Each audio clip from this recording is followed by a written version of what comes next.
ਅੱਜ ਤਾਰੀਖ ਹੈ 28 ਜੁਲਾਈ 2025 ਬਰੋਜ਼ ਸੰਵਾਰ।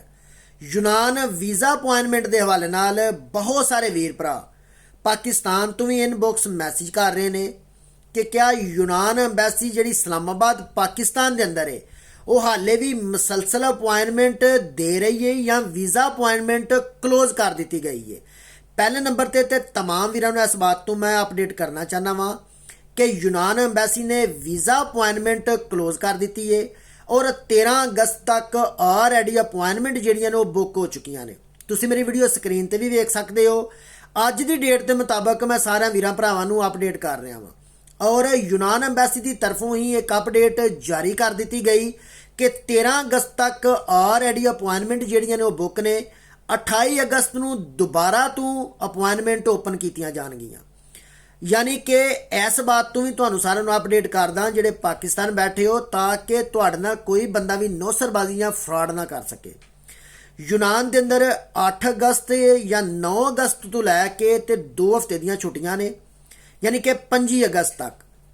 25 अगस्त तक बिल्कुल कोई अपॉइंटमेंट चांसिस नहीं है ओपन होने दे। इस वास्ते ही यूनान एम्बैसी ने भी ऑलरेडी ऐलान कर दिता कि 28 अगस्त नूं दोबारा तो अपॉइंटमेंट ओपन कीतियां जाणगियां।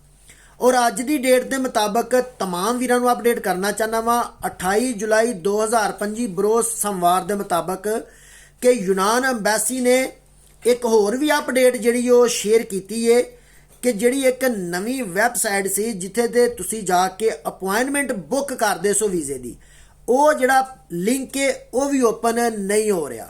इस तो ज़ाहिर होया कि अगर अपॉइंटमेंट यूनान एम्बैसी जो ही ओपन करेगी वीज़ा के हवाले नाल वो लिंक दोबारा तो ओपन होना शुरू हो जाएगा। अगर कोई फर्द भी तुहानू इस बात ते मुतफिक करने की कोशिश करता है कि तुहानू वो यूनान वीज़ा अपॉइंटमेंट लैके दे देगा और तुसी उन्होंने पैसे दिओ तो तुहाडे नाल वो बंदा 100% फ्रॉड करेगा। अगर इन्हां डेटां दे अंदर या जदों भी कोई नवी अपडेट आई तो तमाम वीरां नूं इंशाअल्लाह ताला जरूर अपडेट करांगे। बाकी सारे वीर भरा दुआवां याद रखियो। तुहाडी मोहब्बत दे बहुत ज़्यादा मशकूर हाँ। जज़ाकल्लाह खैर।